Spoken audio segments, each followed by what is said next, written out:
Em nome do Pai, do Filho e do Espírito Santo. Amém. Bom dia. Do Evangelho segundo São Lucas.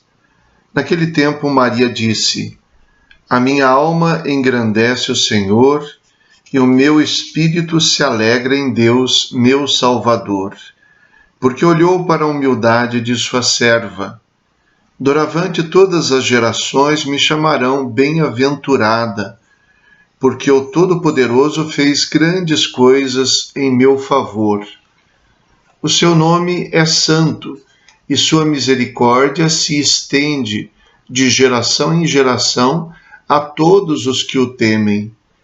Ele mostrou a força de seu braço, dispersou os soberbos de coração, derrubou do trono os poderosos e elevou os humildes. Encheu de bens os famintos e despediu os ricos de mãos vazias. Socorreu Israel, seu servo, lembrando-se de sua misericórdia, conforme prometera aos nossos pais, em favor de Abraão e de sua descendência para sempre. Maria ficou 3 meses com Isabel, depois voltou para casa. Palavra da salvação. Glória a vós, Senhor. Há 2 pontos a se observar nesta exultação de alegria e de glória a Deus que Maria proclama diante de Isabel, depois de perceber o que Deus estava fazendo através dela, sobretudo na visita que faz a Isabel. Os 2 pontos são: o primeiro, o que acontece dentro de Maria, sua exultação de alegria, sua explosão de louvor a Deus por aquilo que ela tinha acabado de experimentar. Esse canto que nós chamamos de Magnificat, Magnificat anima mea, a minha alma engrandece, nos apresenta um sentimento de exultação em Deus, uma alegria causada por Deus que a gente não consegue conter. A semelhança deste canto de Maria, nos evangelhos nós encontramos um momento em que Jesus também explode de alegria, de exultação a Deus, quando ele diz: Eu te louvo, Pai do céu, porque escondestes estas coisas dos grandes e sábios e as revelaste aos pequeninos. Sim, Pai, porque assim foi do teu agrado. É muito semelhante à explosão de alegria e, inclusive, a motivação, a causa dessa explosão de alegria. Eu te louvo porque escondeste as coisas dos grandes e sábios deste mundo e as revelaste aos pequeninos. E aqui também, porque olhou para a humildade de sua serva, a humildade, a pequenez, aos pequeninos. Doravante todas as gerações me chamarão de bem-aventurada. Bem-aventurada é a última das palavras que Isabel usa, das 3, para se referir a Maria. Bendita entre as mulheres, mãe do meu Senhor, bem-aventurada aquela que acreditou. E agora ela diz: todas as gerações me chamarão de bem-aventurada. Então, trata-se da experiência de Maria, de ser agraciada. Deus olhou para mim. Eu não sou nada, mas Deus olhou para mim. E Ele me escolheu para fazer grandes coisas. Ele fez grandes coisas por mim. Ele não considerou a minha pequenez, mas olhou com um olhar de predileção para mim.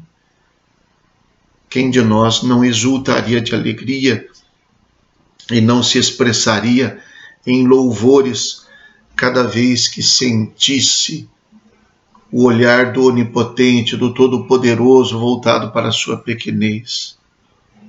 Isso se manifesta em diversos momentos da nossa vida, quando a gente experimenta alguma coisa que aconteceu, alguma coisa que a gente realizou, alguma coisa que a gente restaurou, sobretudo o perdão, a experiência de que nós não somos nada, de que nós somos pecadores, falhos, mas de que Deus nos considera.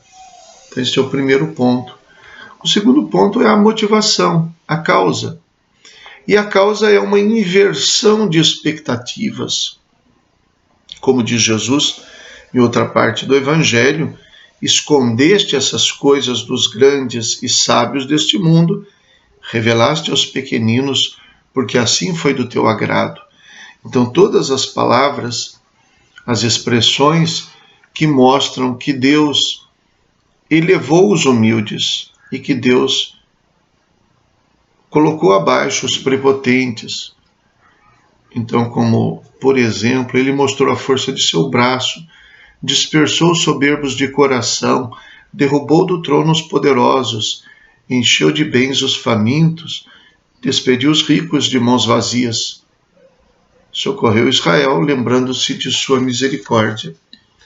Então, a ideia de que Deus inverte as expectativas deste mundo, que Deus socorre os pequeninos, que Deus destrona os poderosos deste mundo. Não se trata de uma comparação entre classes sociais para estabelecer uma oposição entre elas, uma luta de classes. É claro que isso aqui não faz parte do Evangelho. Isso não é mensagem evangélica.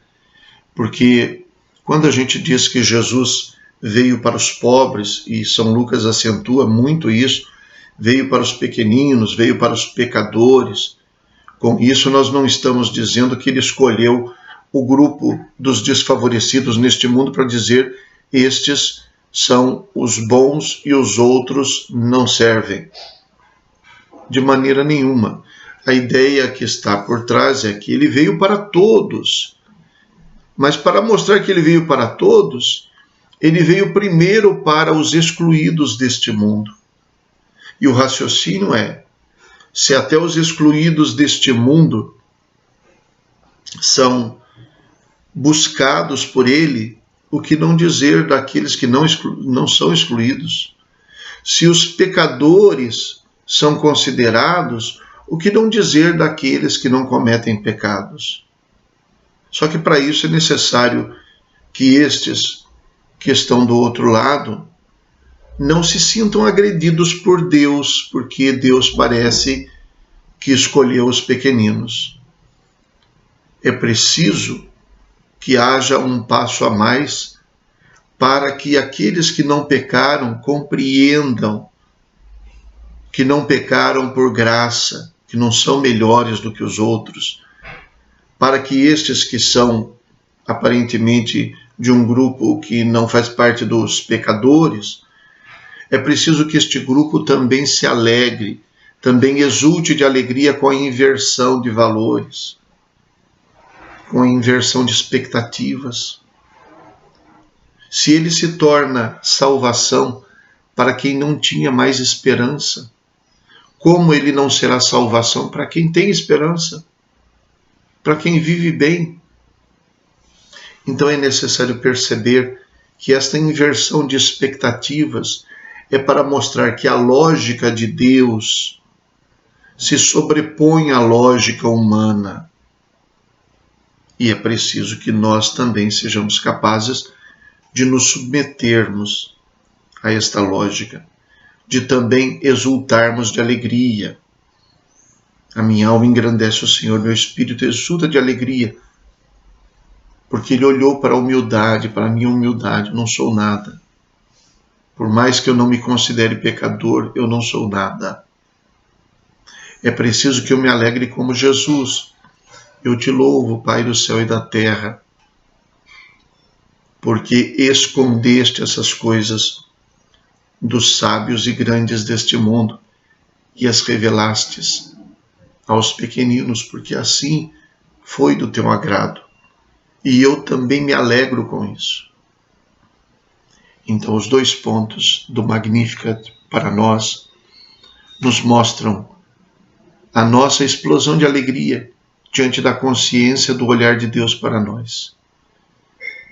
E também o Magnificat nos mostra a explosão de alegria por vermos que Deus se torna esperança para quem não tem esperança, de que Deus se torna salvação até para os pecadores, e até pela urgência, primeiro para eles. Isso também precisa nos alegrar. Magnificat significa um sim a Deus, a sua lógica, a sua vontade e a sua ação para salvar o ser humano. Rezemos. Deus de misericórdia, vendo o ser humano entregue à morte, quisestes salvá-lo pela vinda do vosso Filho. Fazei que, ao proclamar humildemente o mistério da encarnação, entremos em comunhão com o Redentor.